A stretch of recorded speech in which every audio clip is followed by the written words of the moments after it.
Uri and I bicycle ride in the Carmel Park, and on one of our bicycle rides, he asked me if I'm willing to take the challenge to teach biologists quantum computing in 2 hours. I don't recall I drank, but at the end I said yes, and I think those of you who know Uri know that it's very difficult to say no to Uri.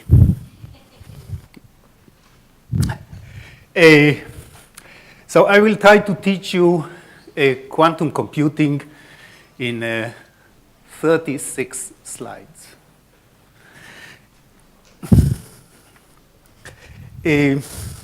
Now, regarding the title, Should Biologists Care About Quantum Computing?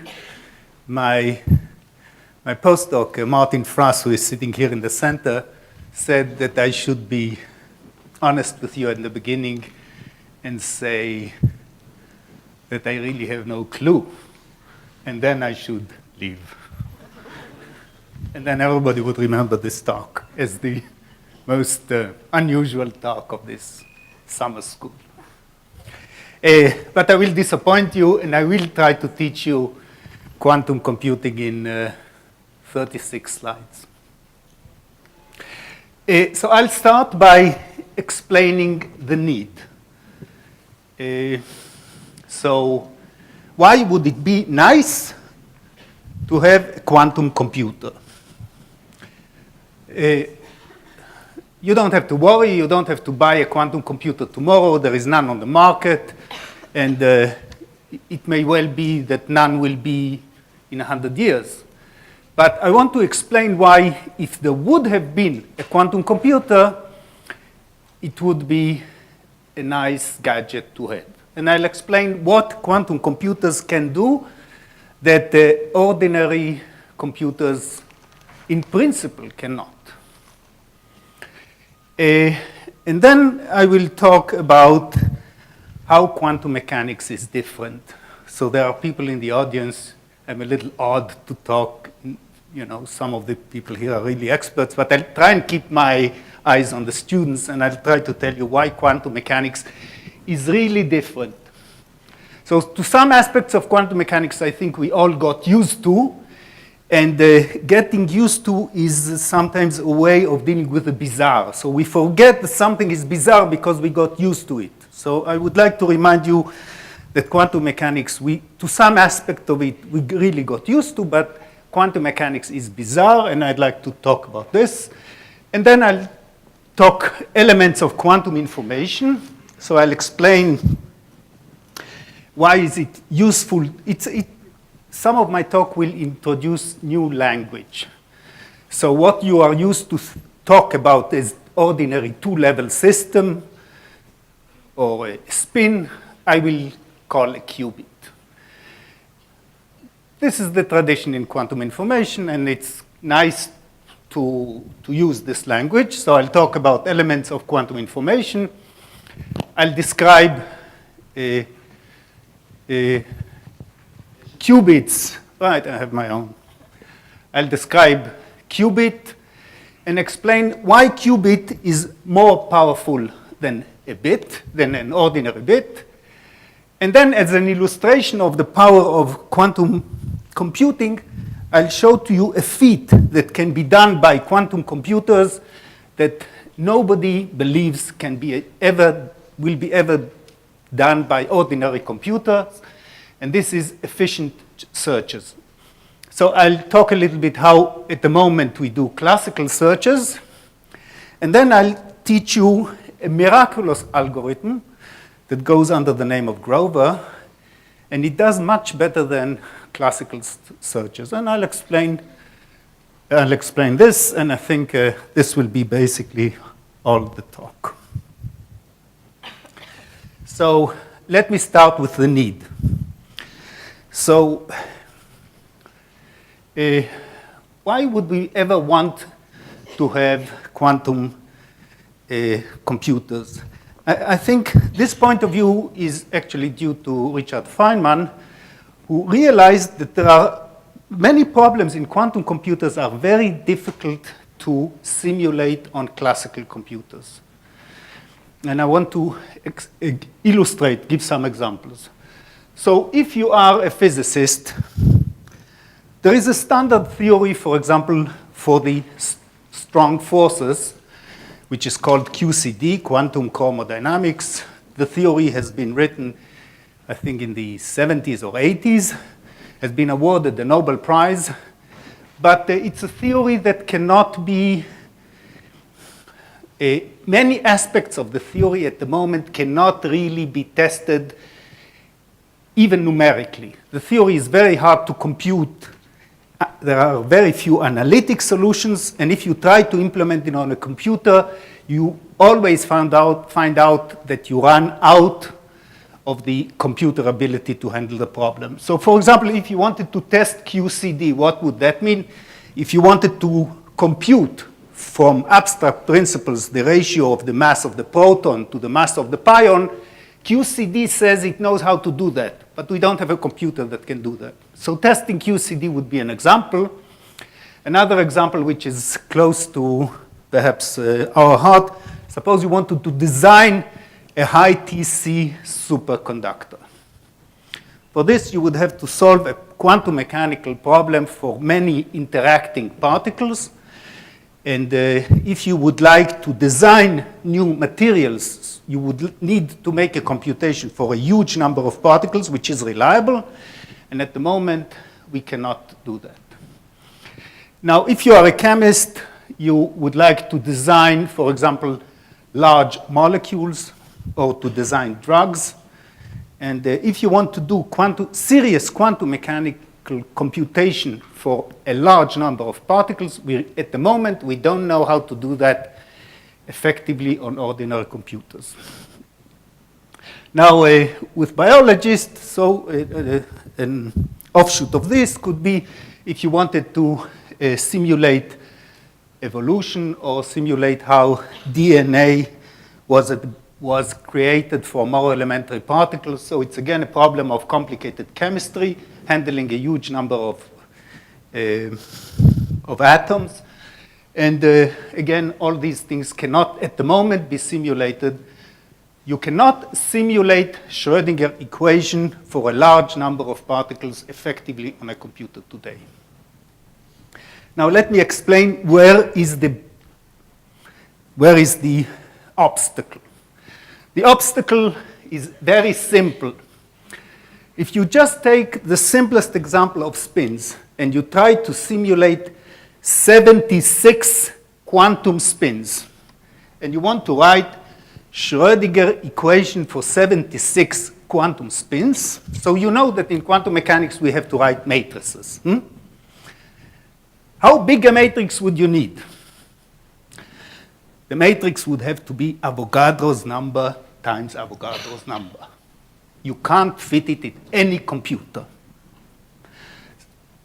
This is the disaster of quantum mechanics, right? So simulating 76 spins, which are all interacting, cannot be done on any computer unless its memory is Avogadro's number square big. Okay.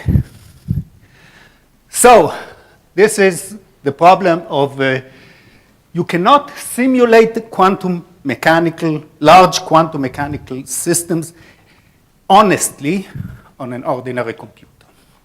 Now, of course, chemists have worried and struggled with this problem, and they found effective ways of handling reasonably large molecules using various ingenious techniques. But I'm asking, but if you take the point of view that you want to make simulations honestly, not put into the simulation your insight about the system, this is a huge task. Okay, now, actually, much of quantum computing is driven neither by physicists nor by chemists, and definitely not by biologists. It is driven by computer scientists. So I should tell you why computer scientists care about this. And they care about this for two reasons. One practical and one ideological. So let me mention both. So the practical purpose is computer scientists like to break codes. So in particular, they would like to, at the moment, the way we encrypt, the way we make when you do transaction on the internet, the transaction is encrypted. And there is a standard method of encryption, which is known as the RSA encryption. Rivest, Shamir, and Andelman. Shamir is a Weizmann. And it is based on a very fundamental observation of computer scientists that certain things are hard to do.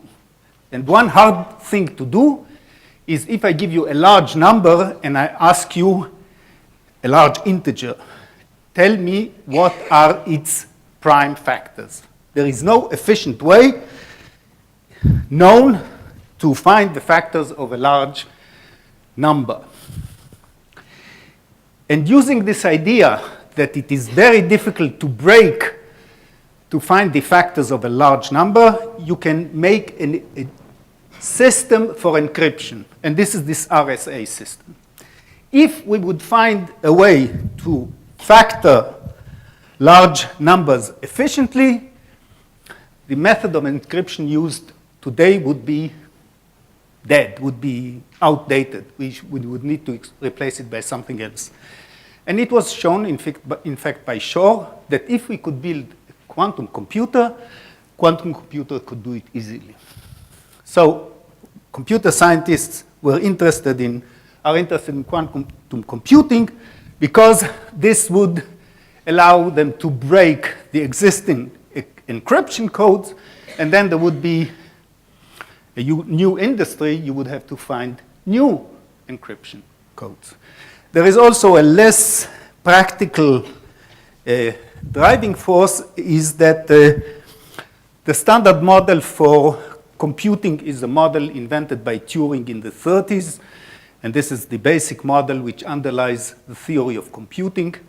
And the quantum computer is a new paradigm to think about computers. So even if you are only interested in theory of computations and in conceptual framework, quantum computers are interesting. Okay, so this is the need. Okay, let me now say something about how quantum mechanics is different. I think this is the first talk in this conference that starts with a poem. So I'll read to you a poem. And the poem is a very well-known known one by Frost, and it is called The Road Not Taken.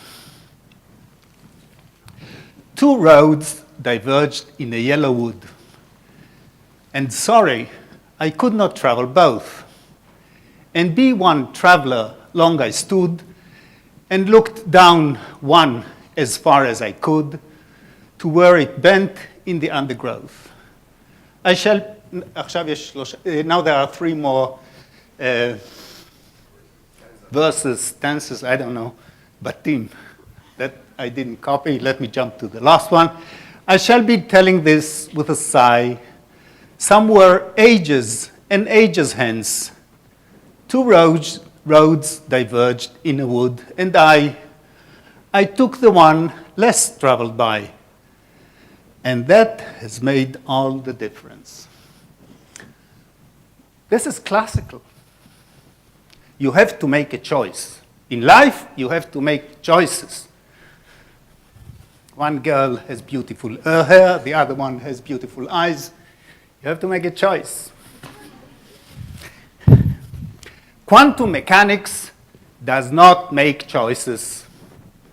Quantum mechanics is a little bit like Yogi Berra. Do you know who is Yogi Berra? So Yogi Berra said, if you come to a fork in the road, take it. Quantum mechanics does not make choices. if it can go out of the door of the right door and the left door, it uses both. This is what you see in typical interference experiments. A quantum particle doesn't choose one way to go out or the other. It will choose all of them to go out and interfere outside. Now, we got used to this. And the quantum computers are going to make use of this fact by massive parallelism, which I'll explain. So, for example, if ordinarily, when you want to compute a function, you feed the function the number 5, and it gives you the value of the function at the value 5, and then you feed the function with the number 8, and it gives you the value of the function for the value 8. In quantum mechanics, we will be able to do the following. We will be able to make no choices, feed the function with all possible values at the start. And quantum mechanics will compute all of them in one go. You will see how this works. So the fact that quantum mechanics makes no choices will be used by the mother of quantum computers. Okay. So I want to belabor this point of that quantum mechanics is bizarre by first, many of us here use quantum mechanics for living. So we got used to it. So I want now to separate the things that we got used to from the things we still need to get used to. So here are the things we got used to. Well, we got used to that there is an interesting new fundamental constant in nature, which is Planck constant. It is 7.610 to the minus 12 second time Kelvin. I choose bizarre units. We got used to the fact that energies do not come in continuous values, but they come as discrete values. We got used to that too. We got used to the fact that we can get out of an enclosure which has no doors by tunneling out. And we even have good intuition about wave functions, even wave functions of many particles which are written in this symbolic fashion. Now, if you come to think of it, what are the things of quantum mechanics that we got used to? They all have one thing in common. These are properties of quantum mechanics that have analogs in classical wave equations.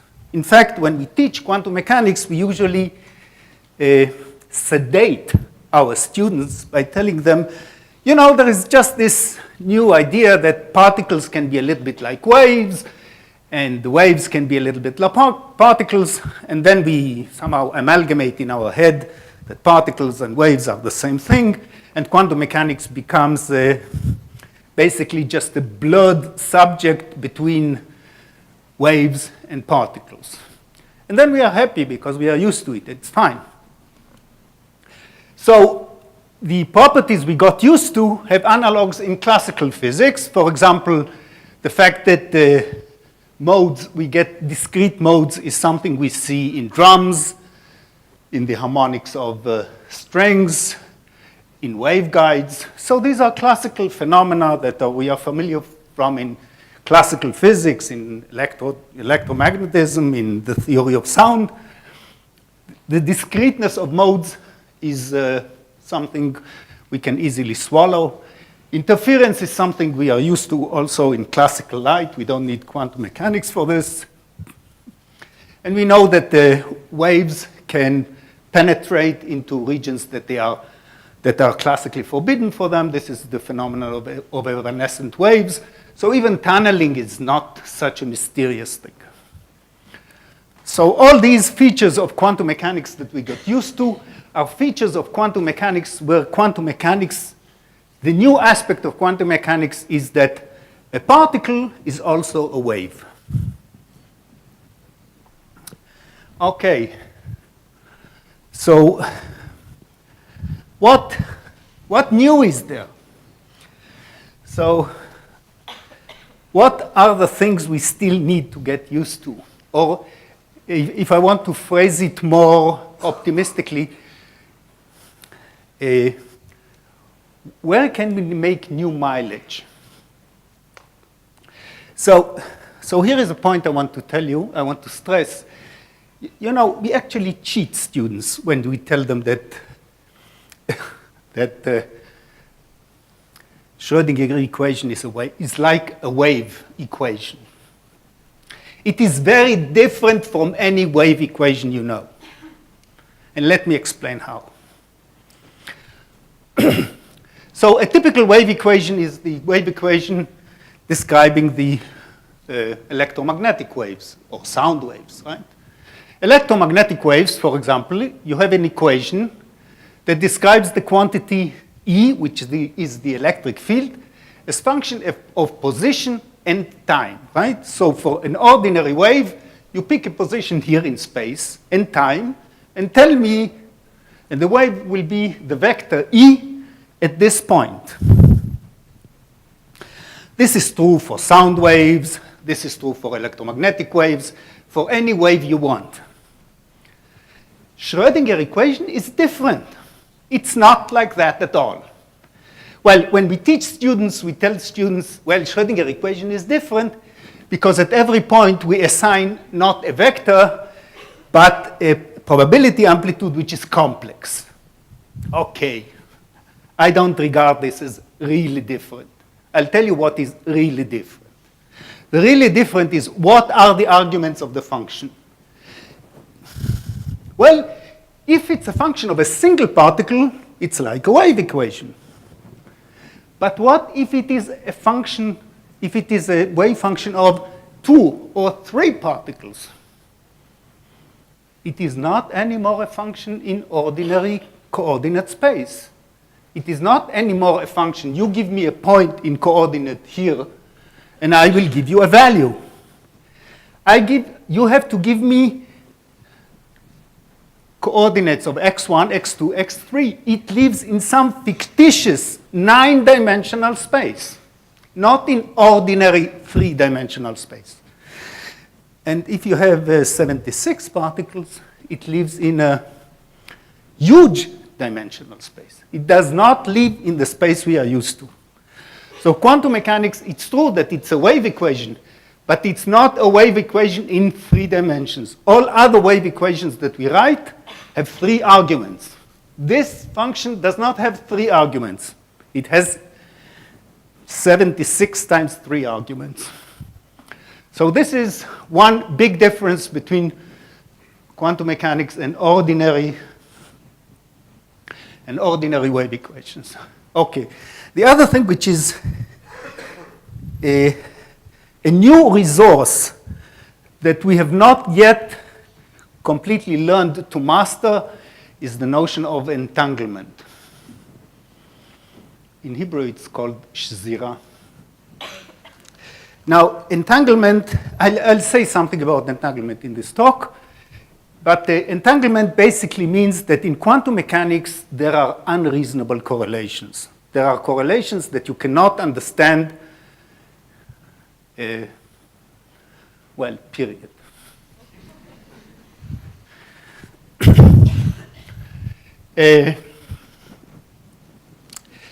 And the next thing we have to get used to is that if we have n particles, like in the example I gave for spins, if we have n particles, so if we have just n spins, we want to describe a quantum system describing n spins, say n is 10 or something like this, then the dimension of the Hilbert space, the matrices we need to write are 2 to the 10. The dimension of the Hilbert space is huge. Well, thinking in high dimensions can be complicated. They have new features that we have to come to grips with. And the other resources which I will say something about is the wave function collapse and, of course, decoherence, which is also an important notion. And I'll see what I can say about that. Okay. So this was the preamble, right? Now we'll get to business.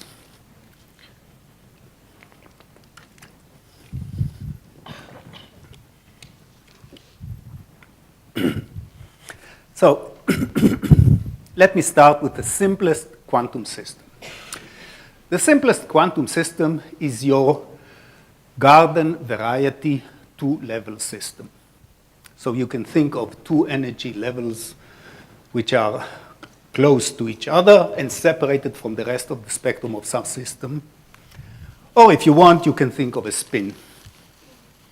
If the spin is in a magnetic field, it will have two energy levels, one different than the other. So we will just look at the pair. Now, so how are two energy levels described in quantum mechanics? So there is a wave function psi, which in this case lives in a two-dimensional vector space, and I denote the unit vectors of this vector space by 0 and 1.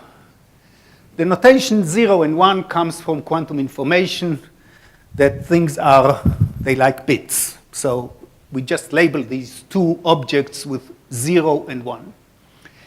And the interesting thing in quantum mechanics is the principle of superposition, so that I can put the system in one of the level, I can put it in the other one, but I can make also any linear combination. And the linear combination can be a complex linear combination. So the most general wave function I could write, well, would be essentially like this, an amplitude, a probability amplitude for 0, which I denote by cosine, a probability amplitude for 1, which I write for sine, and there is a phase between the two. So the total probability is cosine square plus sine square, which is 1. So the system is either here or there. And there is this phase phi. So the space which describes this single qubit has two parameters, theta and phi. And it is nice to think of these two parameters as points on a sphere. Okay, so you can think of theta as latitude, theta as longitude, and phi as latitude. Now, well, shall I explain why it's a sphere and not two circles, or you don't care? It's okay.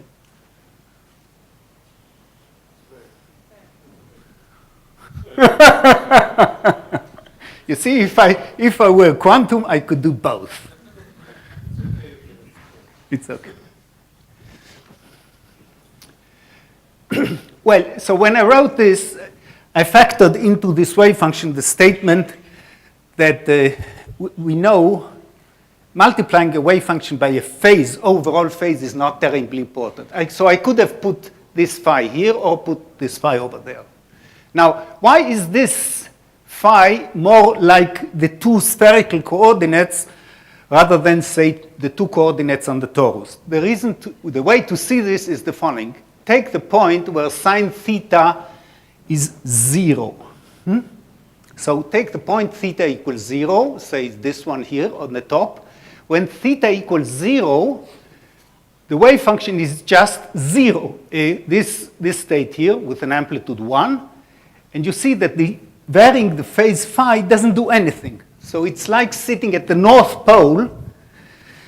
And you probably know that at the North Pole, the angle of the meridian doesn't make any difference, right? There is no time at the North Pole. At the North Pole, all times coincide at the North Pole. You're with me? This means that all phis are actually a single point. This is a property of a sphere. Right? Okay, so this also agrees with intuition that the two-level system is a spin, and a spin can point in a direction which is labeled by a point on a sphere. So from now on, we think of the Hilbert space of a two-level system as a sphere, and this sphere has a name. It's called the Bloch sphere. Now, we live in a two-dimensional Hilbert space, and the canonical observables or operators in the space are 2 by 2 matrices, which are known as the Pauli matrices. So here is one, sigma x. Here is another one, sigma y. Here is a third one, sigma z. For example, if you wanted to measure where the spin is pointing in the z direction, you would use sigma z. If you were interested in where the spin is pointing in the y direction, you would measure sigma y. Okay, so this is the Bloch sphere. And now what can I do with a single qubit? So I can do the following thing. There are various operations I can do. For example, I can take a spin which is pointing in the one direction, and I can rotate it to point in some other direction, so in this direction. So I shift the yellow arrow to the red arrow. I can do this. One way to do this is with matrices. For example, this H is a matrix, has a property that it takes 0 to a linear combination of 0 plus 1 divided by square root of 2. H of 1 takes the other linear combination. So for example, this would take 1 to this point. It will take the north pole and point it east. I will introduce a graphical notation, which will be useful in the sequel, and it will be like this. So you feed into, this is the world's simplest quantum computer. So here is a chain, a channel, a quantum channel. You feed into the channel the state psi. For example, it could be 0. It goes through a gate, which I call H, and it emerges as H psi. So if you fed in 0, you would get 0 plus 1 divided by square root of 2. Okay? So this is an example of a quantum channel and how I operate on a quantum channel. It's a strange way of thinking about quantum mechanics, but a useful one.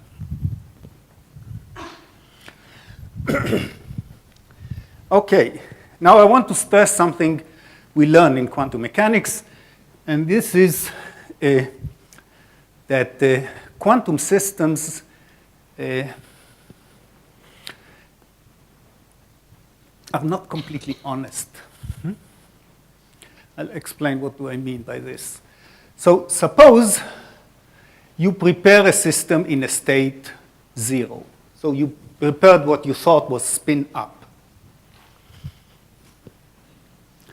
And now you interrogate the system. So we prepare the system in state up, and we interrogate the system and ask the system, are you actually not system pointing up, but are you a system pointing, say, towards the door?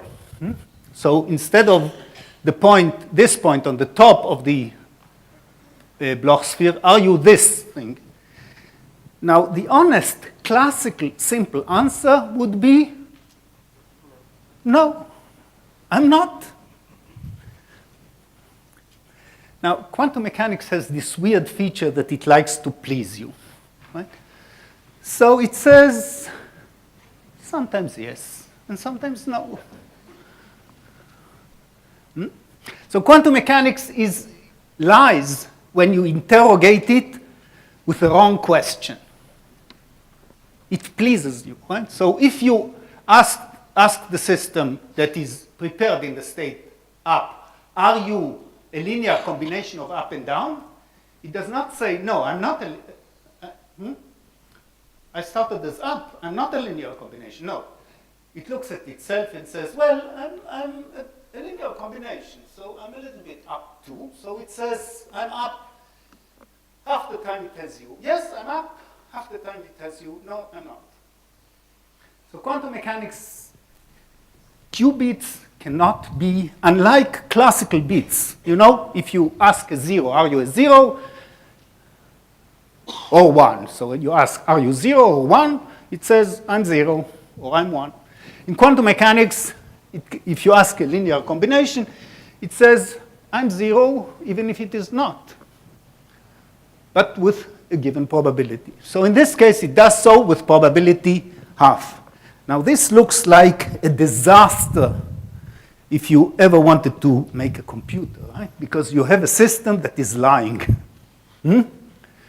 but we'll see that this is actually a wonderful advantage. We will see. The reason it's going to be, I'll explain this in greater detail later, but I want to illustrate the idea. The basic idea is like this. Ken? Your interrogation is cheating, because classically you would only ask, are you a 0 or are you 1? Not That's right. That's right. It's not the same question. Yes, so you're absolutely right.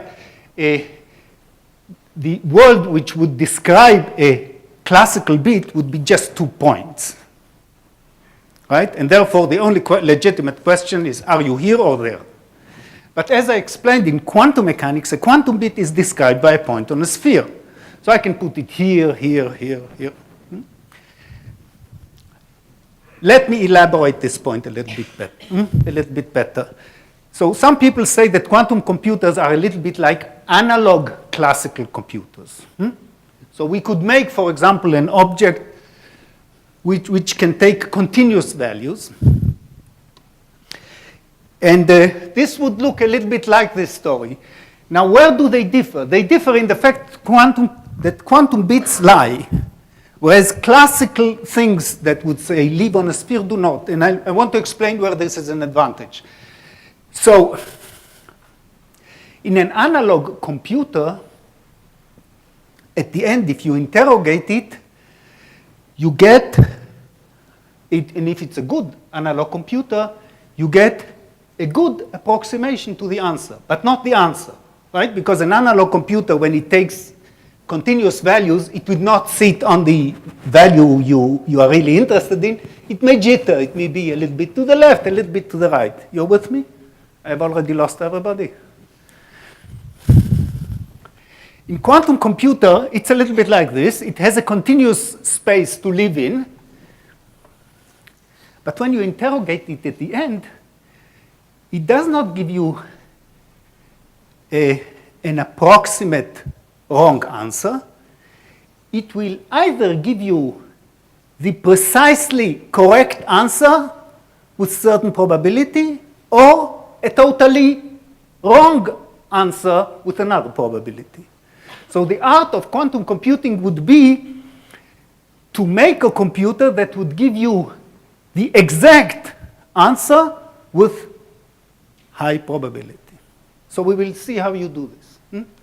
So the point of quantum computing, as opposed to classical computers, is that classical analog computers would give you a predictable, approximate, but wrong answer, whereas a quantum computer would give you, with high probability, the exact correct answer. This is an advantage of lying. Okay, let's proceed. So let me, now, qubits don't always lie. Here is an example where they always are honest. If you only allow yourself 2 qubits, 0 or 1, and you interrogate 0, are you 1? Well, then you have to look at the overlap of 0 and 1, and it's 0. So if you ask the qubit 0, are you 1? It is truthful. It does not lie. It tells you, I'm not 1, or I'm not 0. At the same time, if you ask 0, are you 0? It says, I'm 0. So examples of qubits which are faithful are the 0 and 1. If you only give me these 2 possibilities, they never lie. And in practice, you can implement this in practice. For example, with a polarizer,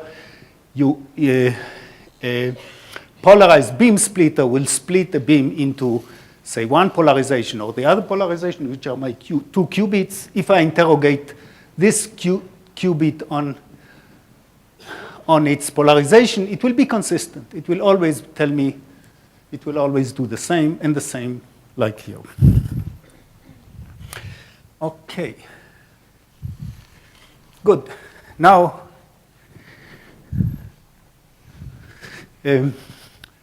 let's move from 1 qubit to 2 qubits. Okay, so I'll start from 2 qubits which are completely uncorrelated. 2 qubits which are uncorrelated are described by a product wave function. One describing the qubit A, and the other one, the qubit B. So, for example, one qubit Efrat has, and the other qubit Uri has. Each one of them have a two-level system, their own two-level system, and the world is described by a product of these two wave functions. And this could be described, like previously, by two Bloch spheres. So here would be a description of the qubit of Efrat, and here the qubit of Uri. Now it is with a B, I don't know. So an example of two qubits with a product form would be, for example, 0 plus 1, product with 0 minus 1. That's an example of a qubit, two qubit without correlations.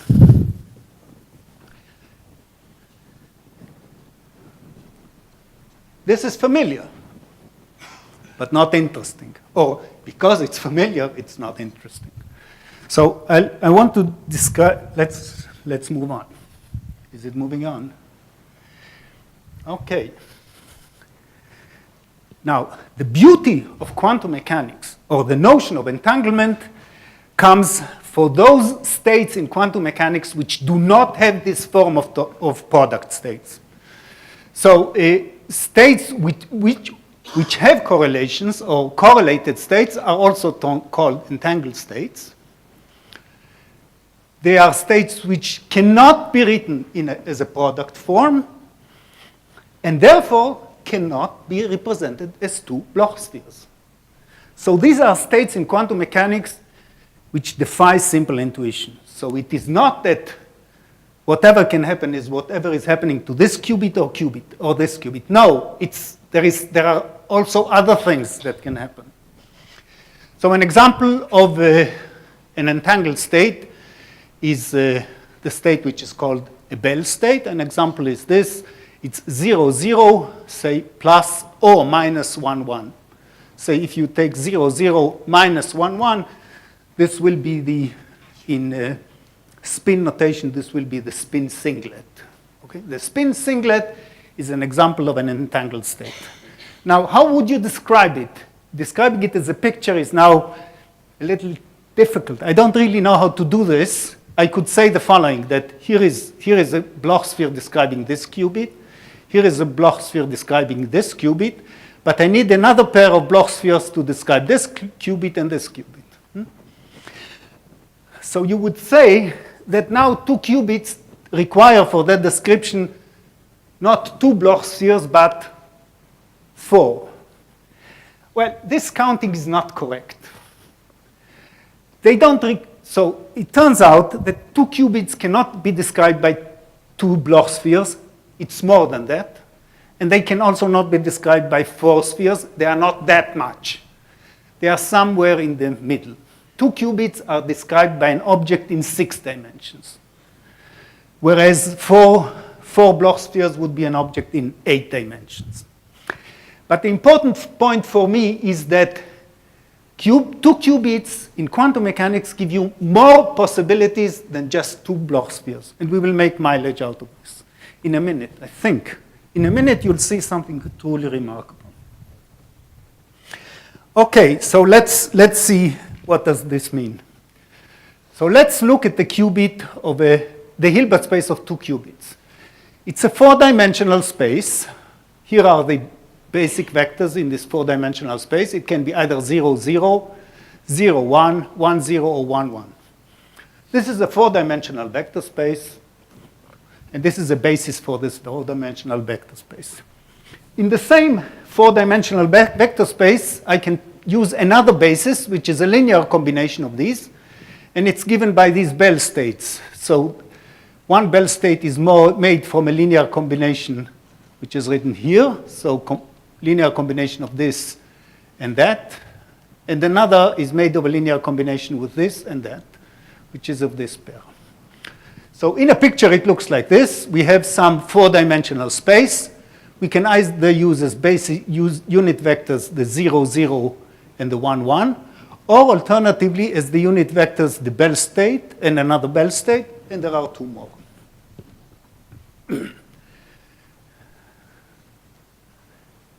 I lost No, not yet.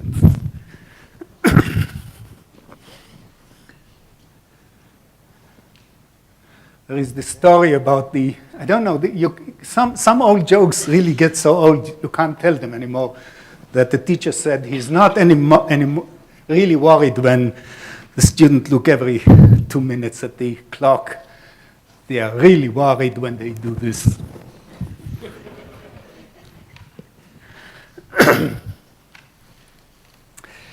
So now, in quantum information, one of the new things we will ask is how much control people have on their qubits. So I gave one qubit to Efrat, and I gave one qubit to Uri, and now I let Efrat tamper with her qubit, but Uri is not allowed to do anything, okay? So I call this kind of operation where only someone is allowed to work on part of the system, local operation. So for example, if I had these two qubits, A and B, Efrat is allowed to do something on her qubit. So applies, for example, this gate, which I called H. She's rotating her spin from here to there. Okay, so, well, I wrote A and B because in quantum information, these two parties are called always Alice and Bob. So, okay, this is the A and B. So, how much control on the Hilbert space do you have with local operation? Now we are going to learn something which I think is nice and surprising. So if you have this basis, this product basis, where there is no correlation between the two qubits, the only thing you could do, for example, is that Bob could rotate the yellow frame to the red frame. What do I mean by this? So this is the qubit of Alice, which Bob is not allowed to touch. But he can touch his qubit, so he can so we keep the same index A here and here, and Bob is allowed to tamper only with his qubits, which is 1 and 0. So what he can do, he can still stay with the same A, but rotate, say, the 0 here, and rotate the 1 here. So we can make effective rotation of the yellow frame to the red frame. So you see that Bob, in some sense, controls half the Hilbert space. He can rotate his qubit. He cannot do anything to Efrat's qubit. Okay, so this is an example where if I have these product states, by tampering locally with my qubit, I cannot do anything to the other qubit. I control half the space. So in some sense, Bob can't rotate Alice's qubit. He has control only on half the Hilbert space. But let's see what happens. Before I want to say something important about entanglement. And entanglement has the following remarkable feature. Now suppose I let both Efrat and Uri play on their qubits. So they are allowed to rotate them as much as they want. They can also do the following thing. They can choreograph the rotation. So for example, Efrat calls Uri and say, Uri, I'm going to turn my spin in the x direction. And Uri will say, I will make for my spin a linear combination of up and down. And then she will say, I will make a linear combination of this and that. They can talk as much as they want and do whatever operations they want. The amazing thing is the following. If they start with a product state, they stay with product states. They cannot generate entanglement. There is no way they can generate entanglement by doing things even if they choreograph them. So even if they decide to do something together, they cannot generate entanglement. Okay? So the only way to generate entanglement is to bring the two spins together and do something crazy on these two spins together. Okay? Good. Okay, so now let me show what you gain by having entanglement. So one thing that you gain by having entanglement, so yes.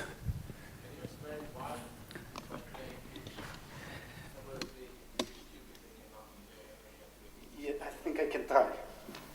Because I said that these product states, I'm sorry?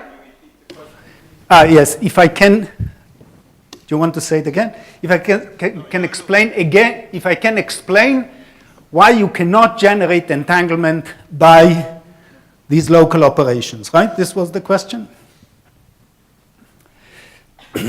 It's like this. I told you that these product states can basically be represented by two Bloch spheres, right? So local operations only mean that she can turn her Bloch sphere and he can turn his Bloch sphere. You're still staying with two Bloch spheres. The only way to get into entanglement is to generate these superpositions, these four Bloch spheres. They cannot do this by turning their spheres. They have to do something else. Okay? Okay, now let's see what you gain by having entangled state. And you will see that one really gets a miracle here. Now I'm going to teach you something new. Until now, it was just propaganda. Okay. So the claim is like this. Suppose Alice and Bob now share an entangled state, this Bell state that I wrote to you before, right? Now we notice the following remarkable fact. Suppose only Uri is allowed to tamper with his spin alone. You're not allowed to do anything. And now Uri makes a rotation by something pi, I think, around, say, the x-axis. It turns out that if you look at the definition, it will turn the first Bell state into the third Bell state. And if he affects it on the second Bell state, he will create the fourth Bell state. So he controls two directions, right? He can make a rotation between two of the Bell states. But if he will choose to make an operation of rotation around the z-axis, he can turn the 1 into 2 and the 3 into 4. If you look at what this means in total, it means that by local operation, Bob alone has full control on the full space. He can turn one direction into 2, 1 into 3, and 1 into 4. You remember when they had these product states, he could only control 2 of the 4 directions. If you have these Bell states, you can turn anyone to anyone by making local operations. Are you impressed?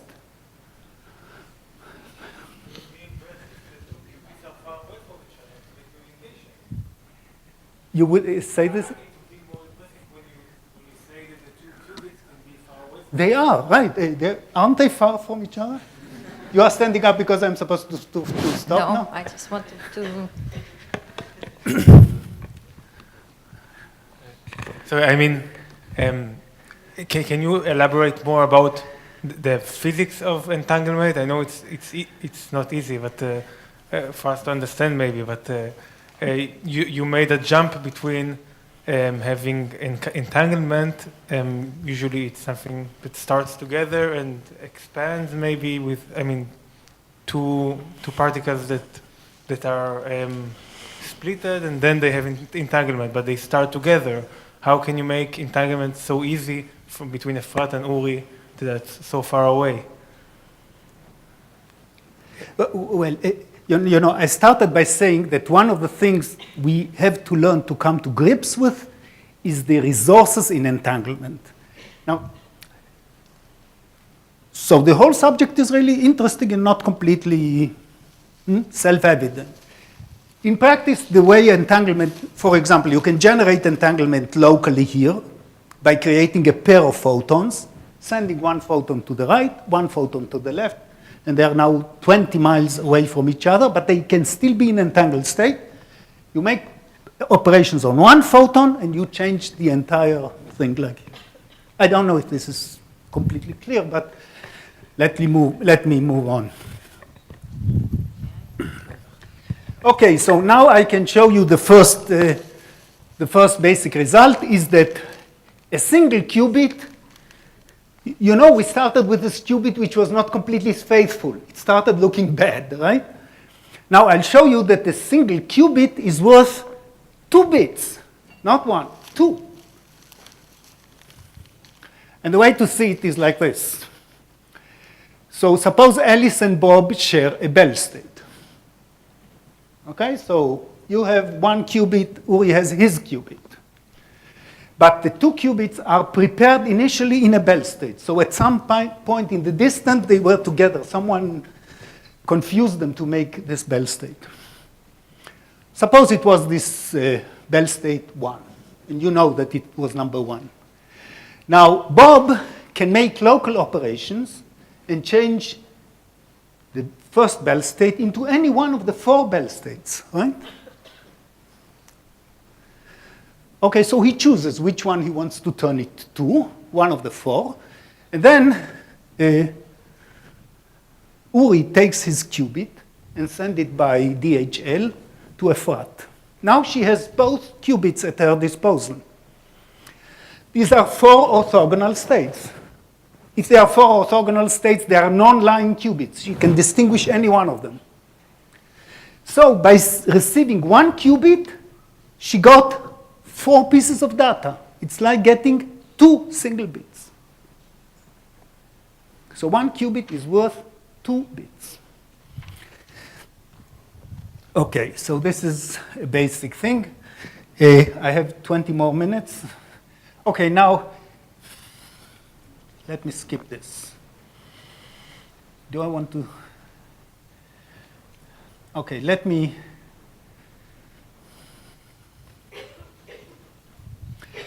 Okay, I still want to describe to you the Grover search algorithm, so let me. So this is I copied this from Wikipedia. You know, now you can copy things you don't even understand. So I copied the circuit. I was yesterday worried that it's even wrong, but I checked, it looks okay. So here is an example of a little computer. This computer can add, you feed in a bit here, a classical bit here, and a classical bit here, and you send it through gates. And at the end, you get the sum of the 2 bits here and the carry here. Now, it's remarkable that just to add 0 and 1s, you have to make so many gates. There is here is an OR gate, here is an AND gate, here is a NOT gate.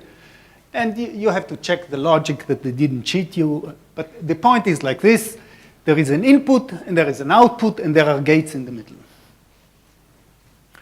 And so this is the scheme of a classical computer. And now I'll describe, so one model of quantum computer is similar, is this gate model, which is described like this. So you have these channels. You feed in a qubit in each channel. So I feed A and B in this channel and this channel.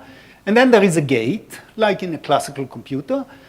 And it spews out A, say here, and here this sum. And by sum, I mean that 0 plus 0 is 0, 0 plus 1 is 1, 1 plus 0 is 1, and 1 plus 1 is 0. Okay, so this is a gate that can add A and B as binary numbers. Okay, so here is an example of a gate. So we will build quantum computers with gates like this.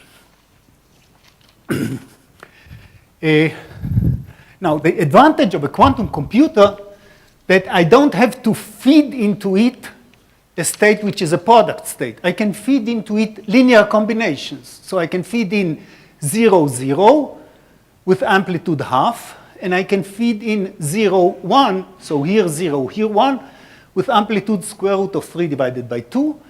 And by the linearity of quantum mechanics, I'll get an output which is also a linear combination of either this or this. I mean, it's a superposition of this and this. I'm sorry. Now, so you have this. Suppose you had some computer, you fed in some data, and it spews out this linear combination. The rules of quantum computing are that at the end, you interrogate these spins in the basis 0, 1. Okay? If I interrogate the spins in the basis 0, 1, remember, the spins are willing to lie, right? Even though they are actually in a superposition, they will not tell you we are in a superposition. They will pick the answer with the appropriate probability. So for example, if you ask the output here in the computational basis, what are you? It will tell you I'm 1, 1 with probability 3/4, and it will tell you I'm 0, 0 with probability of 1/4. So most of the time, you'll get the answer, which is this one, and occasionally you will get 0, 0. This is how quantum computers always work. So they will give you binary answers, right? For example, this one with certain probability. And the art of the game would be to make this probability high. Okay, now let me explain the notion of massive parallelism. So massive parallelism goes like this. Now I have a computer with lots of qubits. Okay? So here are channels, one channel, a second channel, a third channel, a fourth channel. And let me feed into this channel the state 0, 0, 0, 0. It's a simple state. It picks a direction in the Hilbert space. Now we send this 0 through this gate, which is called this Hadamard gate. And as I told you before, it turns the 0 into a superposition of 0 plus 1 divided by square root of 2. So every one of these states, which started at 0, 0, 0, turns into such a linear combination. Now, if you take out and write out the product, what does it look? The product of 0 plus 1, 0 plus 1, 0 plus 1, 0 plus 1 n times, you'll see that you'll get all possible sequences of zeros and ones. This means that by sending the system through this gate, we generated a state psi, which is an equal superposition of all basis states in the Hilbert space. Right? You're with me? Now, what's nice about this? If we take now this state and we feed it into a computer, then the output would be a computational of all possible input strings. So in one shot through the computer, you do not compute one value of the function, but you compute the function for all possible inputs as a linear combination. So this is really massive parallelism, right? You don't compute a function once with one entry. You compute with all entries once. Okay, that's an example of parallelism. We'll make use of it. And now I have, this is really what I want to tell you. I wanted to teach you a basic algorithm of quantum computing, which is the Grover search algorithm. It's beautiful, it's simple, and I hope I can do it in 15 minutes. How much time? 10 minutes? Okay, so let's do a classical, let's do a simple search problem. Let's do it first classically. So the search problem is like this. You want, in the telephone book of, say, Los Angeles, you want to find Bar Raffaelli. You want to find the telephone of Bar Raffaelli. Suppose, I don't know if it's true, suppose the telephone book of, I don't know, wherever she lives. I don't know if she lives in Los Angeles, for that matter, but suppose the telephone book has 1 million entries. You don't have access to computers, you only have access to a telephone book. I give you an old-fashioned telephone book. How long will it take you to find Bar Raffaeli phone number if it is listed indeed? The remarkable thing, very quickly, it's very easy. The standard method of doing this is like this. You take the telephone book, you open it about the middle, and you, suppose you get the letter M. And then you know that R is in the remaining half between M and Z. And then you half again. You just open about half. This method is called divide and conquer, right? So every time you divide, you ask, is Bar Raffaeli on this side or on that side? Then you divide, is she here or there? You divide 2 by 2, and therefore, since 10 to the 6, log 2 of 10 to the 6 is about 20, you'll have to make about 20 operations to find Bar Raffaeli in a phone book. This is called efficient, because you started with a database which had 1 million entries, and in 20 operations, you found what you want. So I regard 20 as a very small number of order 1. You got the answer immediately. But now suppose I ask you the opposite question. I still give you the same phone book of Los Angeles, and I give you this phone number, 626-375-5074, and ask you, can you tell me whose phone number this is? Assuming that it is in the phone book. This is terrible. It will take you about 1 million operations. You won't finish it in a, if you make an operation in 10 seconds, it will take you a year. So this is an operation that you cannot do. You cannot search a database which is not sorted according to your need. Finding this is a very tiresome operation. This is an operation that cannot be accomplished in a reasonable lifetime, in a reasonable time. You need about 1 million operations to search. If you are lucky, you start reading the phone book. If you are lucky, it will be the first one. If you are unlucky, it will be the last one. So it will need some number of order 10 to the 6. The amazing thing is that if you had a quantum telephone book of Los Angeles, and if you had a quantum computer, you can find it in 1,000 operations. So you can search a database with n entries in square root of n searches. This is Grover. And I hope I can describe this algorithm to you because it's quite simple and pretty. Okay, so first let me describe, one thing I had to learn was this lingo of computer scientists, like what's an oracle? So searching an oracle. So for our aims, the oracle is the phone book. What do I mean by an oracle? An oracle is an object that you can ask, and it gives you the answer sufficiently quickly. In our case, the oracle is the phone book in the following sense, that you say that, for example, you propose an answer to I give you this number, which was this one, and you ask the oracle, this number, does this number belong to Bar Raffaeli? So the oracle opens the telephone book. In 20 operations, it finds what Raffaeli is, and it checks if this number is her number or not, and it tells you no. It's not, by the way. For those of you who wanted to make use of it, it's not. It's the telephone number of Nathaniel Lindner, who is, by the way, in Pasadena and not Los Angeles. But anyway.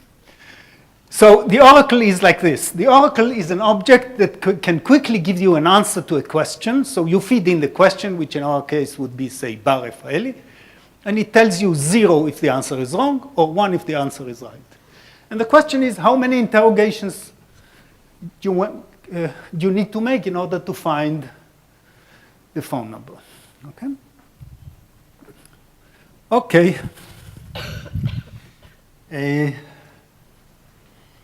So now we'll make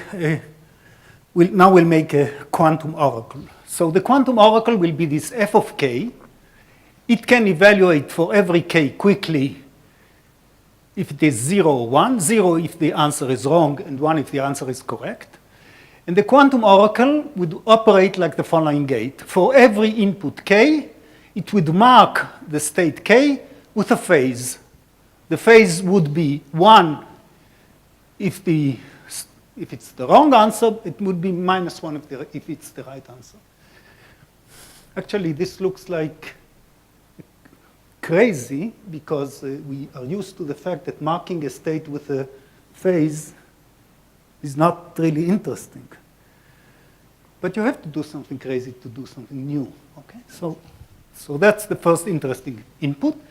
And the second interesting input is that we are going to operate this Grover search on this massive parallel state that I introduced 2 slides ago, right? So Grover is going to operate on all entries on the phone book at one shot. So I get this state. After I feed in the entire telephone book into the oracle, G psi makes this state, and it marks the correct answer with a -1 here. Okay? The remarkable thing is that we have computed for million entries with a single query of the phone book. Okay? So this is what Grover did for us. And now I want to make the observation, before I prove things, I want to make the observation, where do we gain? Where is the beef? So the key observation is like this.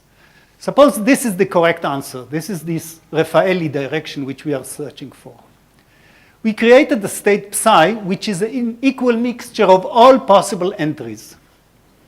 Okay, so here are the other entries. It is mostly pointing in the wrong directions, but it has a very small component in the right direction. How big a component? 1 over square root of n, because this is how it was built. It was built with 1 over square root of n component in every direction. So it knows about this direction with the amplitude 1 over square root of n. Here is the computation. Psi, the projection on this R, is 1 over n, this scalar product of all. This is just 1 over square root of n. Now here is the beautiful thing. This is the probability amplitude. The probability is the square of it, which is 1 over n. 1 over n is the probability that I guessed right. But the amplitude is 1 over square root of n. 1 over square root of n is huge compared to 1 over n. So the point is like this, that amplitudes are much larger than probabilities. You see, the probability amplitude is 1 over square root of n. It is much larger than 1 over n. So the projection of the state psi in the right direction is not so bad. Okay? The next observation we make is that if we double the amplitude, we quadruple the probability. So increasing the amplitude by twice is increasing the probability by 4. So this is what we are used to in interference, right? You double the, So we would like to add probabilities so that we will get there as quickly as possible. So this is how this is done.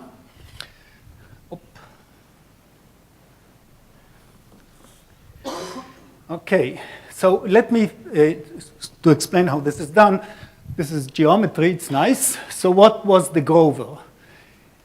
So I wrote the operator Grover in the previous slide. If you write it out as an operator, it looks 1 minus twice the projection in the direction r. It means the following thing. The Grover operator does the following thing.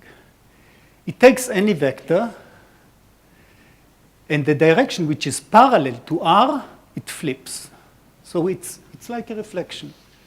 The Grover operator is a reflection that flips the direction parallel to r. In other direction, it does nothing.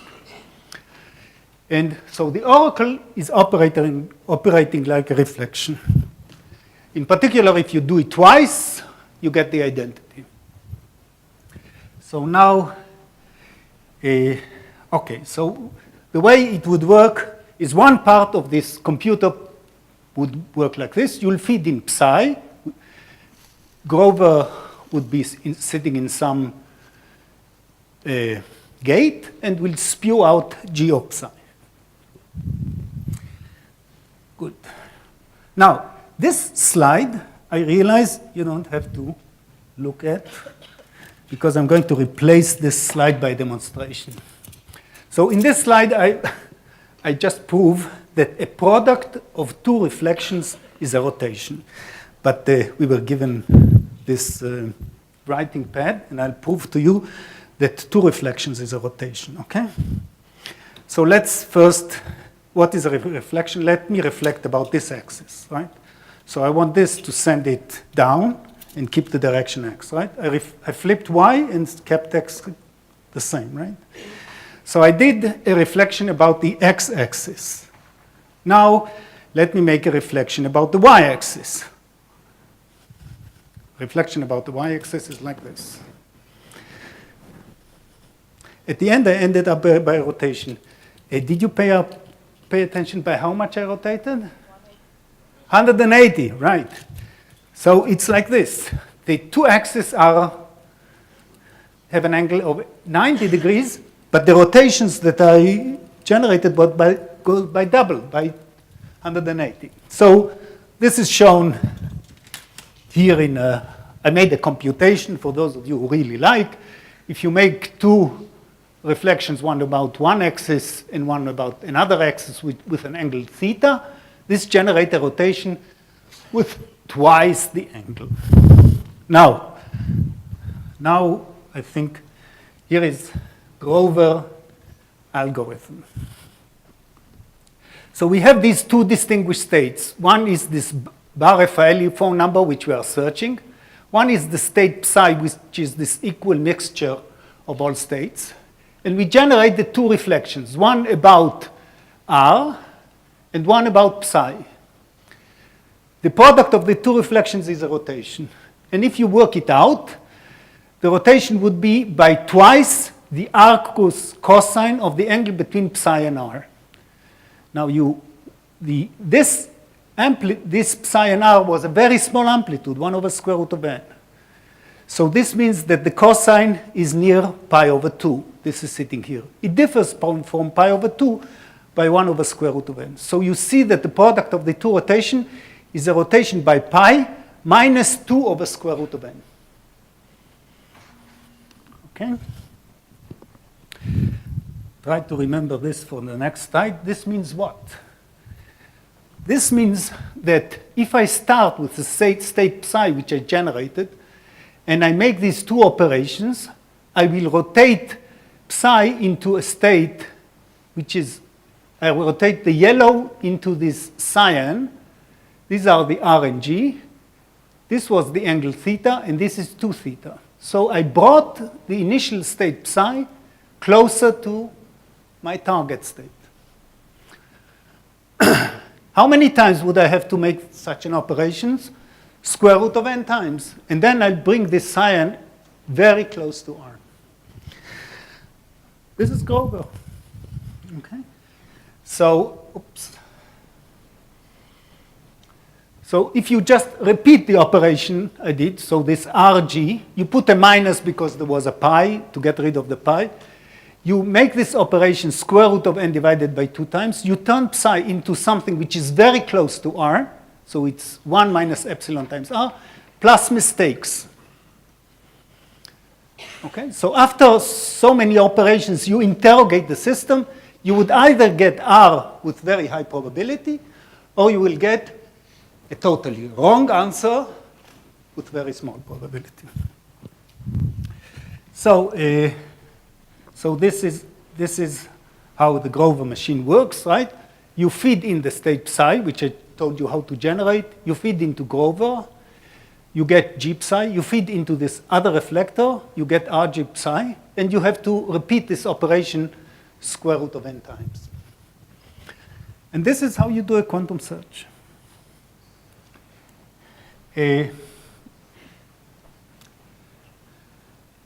Now, I think I'll stop 2 minutes short. How about this? So, yes. Sorry, I probably missed something, but how can you reflect in the Grover machine? How can you reflect? Okay. Just 1 minute.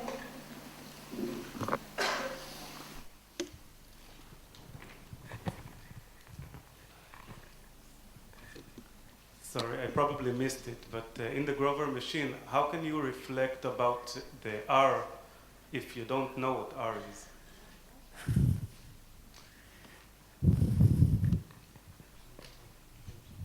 The telephone books knows the phone number of Bar Raffaelli, except it's buried there. So this oracle knows the answer. I just don't have the time to search all entries in the telephone book. But the oracle knows the answer. This is what the oracle is about. I agree, it's very confusing. The notion of an oracle looks like a confusing notion.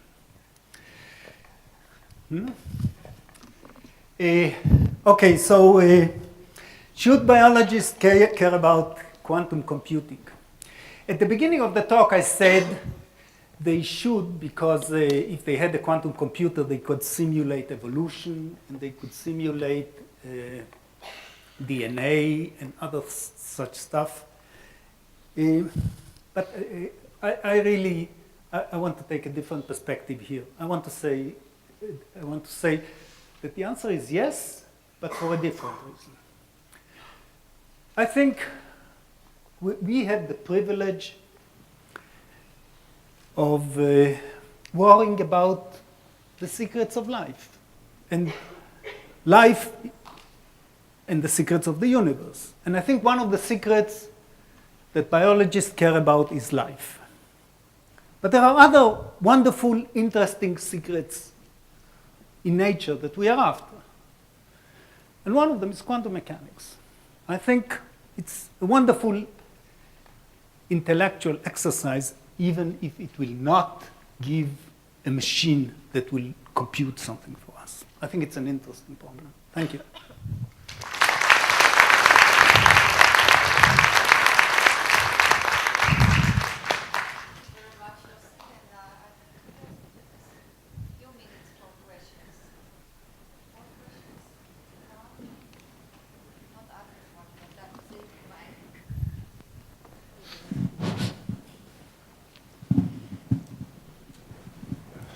If I get it, for each question you have to prepare a system. Otherwise you won't get, so it won't be a regular computer. And what about in some way that it never can get you the answer for the questions if you don't prepare it well? I mean, I think I got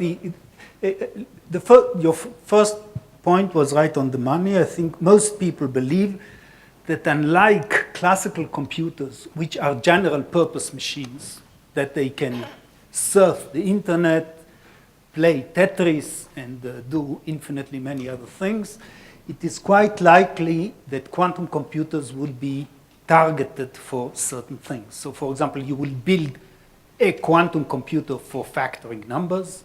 You will build a different computer for making Grover search algorithm.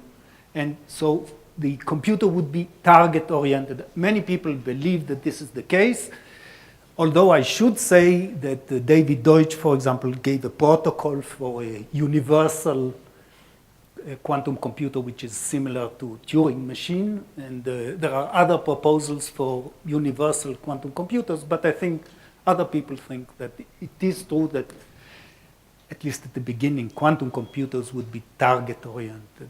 This was the first question. The second one I didn't get, so if you would repeat it, perhaps. What about the possibility that you will never get the right answer because the quantum mechanical never give this opportunity? So you prepare the machine, you think it's right, but it will never can get you to the right answer because you don't have this choice. Could it be? I don't think so, but let me say something about a quantum computer would operate differently than classical computer in the following sense. That with a classical computer, we interrogate it once, and if it doesn't crash, we get the answer and we are happy, right? In a quantum computer, it wouldn't work like this. You would, with the same input, you would interrogate it several times.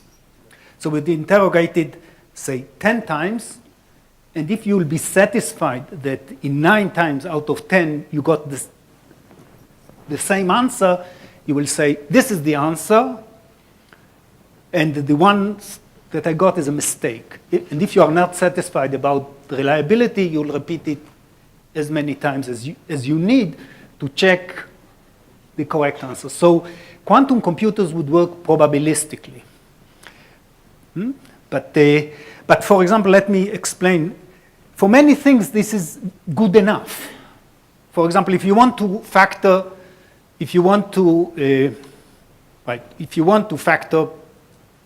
numbers, right? And the computer gives you an answer. A good quantum computer would do like this. It will tell you, I got stuck. I think you don't have an answer. And then you try again, I don't have an answer. You try again, and then it gives you an answer. You can check that the answer factors, and you're happy. This is what I explained with the telephone booth allegory. Let me try it again. There are certain operations where one direction is easy and the other direction is hard. In the telephone book, the example was that it's easy to find a telephone number given a name. It's hard to find a name given a telephone number. This is also true for this RSA. It is easy to check if a large number is divisible by a number. That's easy. Any computer, you give it a number with 100 digits, another number with 50 digits, and you ask, do they divide without remainder? It will tell you immediately.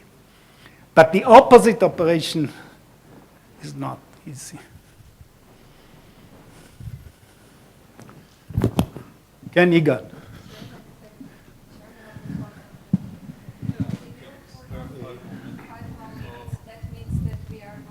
ליגאל אני עונה, לא הבא.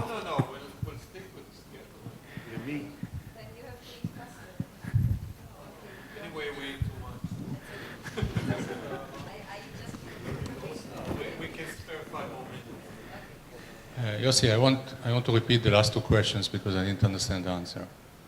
First, the product-oriented computer. I mean, it looks to me like you need to build a computer for Bar Raffaelli and for each other person, because the operation that you make there depends on the target that you're looking for. This R, I mean, this rotation about R. So if you want to look for another number, you will need to build another computer. The other thing is that when you prepare, or you have to prepare at least the computer in a different state. If the other thing is?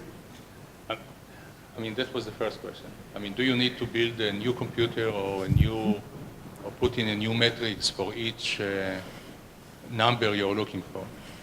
And the other is that you put the number in when in building the computer. So somehow you know the information when you prepare the system. Yes. I mean, it looks like cheating, right?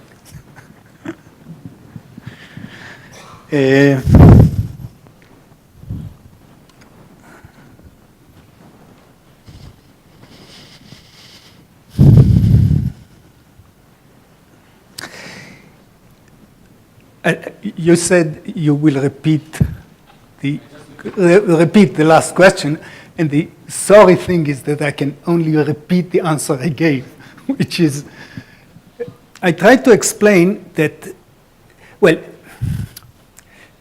I can only answer in analogy, right? The analogy is, think of the telephone book. The telephone book knows the answer of Bar Raffaelli. But I don't give you enough time to look at all entries. I want the answer. Now, if you ask the right question, if you ask the telephone book the right question, which means find the entry for, I don't know,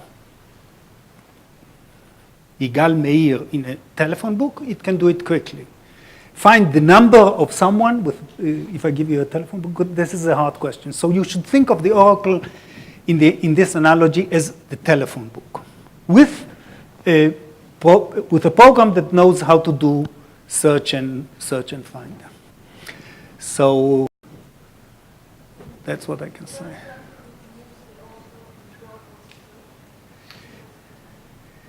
The oracle computed, the oracle marked all the entries in the telephone book with a minus, with a right minus sign. So the reason people call it an oracle because, you know, it's supposed to do things you can't do.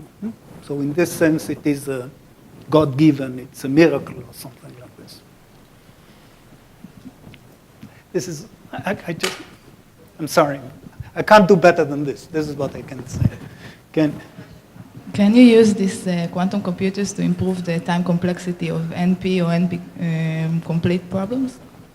Well, I think this really lies outside my domain of expertise, but the thing which emerged was a proliferation of these complexity classes into new complexity classes where you add Q in front of them. So there are now new quantum complexity classes, and people in quantum computer science are interested in who belongs where, and there are big experts in Israel, but I'm not.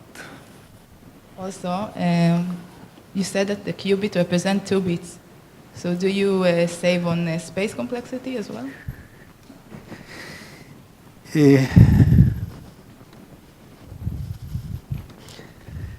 As I said, I don't know if this impinges on complexity. It was just, I brought this issue more to show you the simplest example where you gain.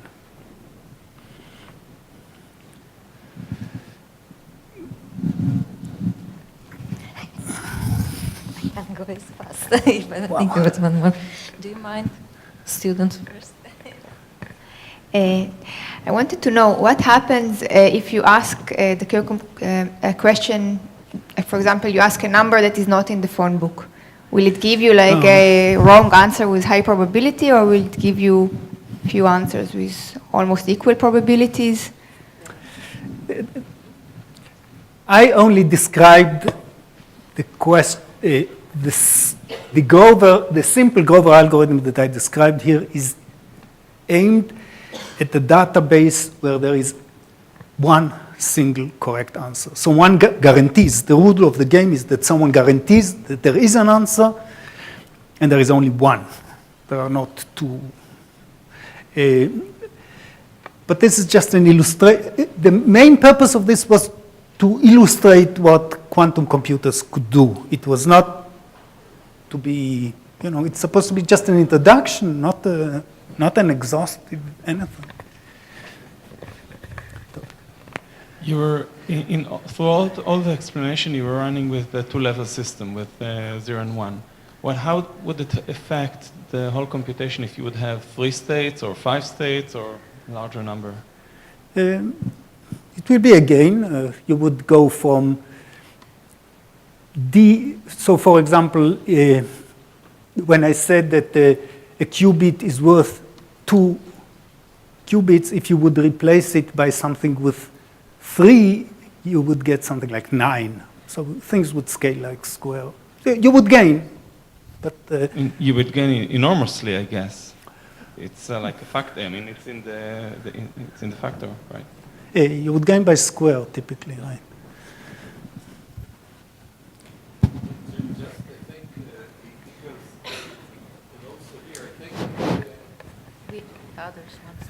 Please correct me, but I think that with the Grover algorithm, the game is the following. I mean, the oracle tells you, look, I've chosen somebody, and this is its phone number. Now, ask me questions to discover who this guy is.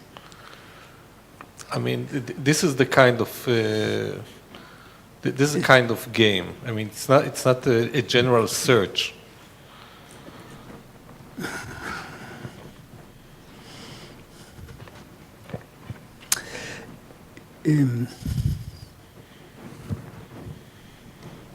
Well, I think there should be one question for which I don't have an answer, right? Thank you.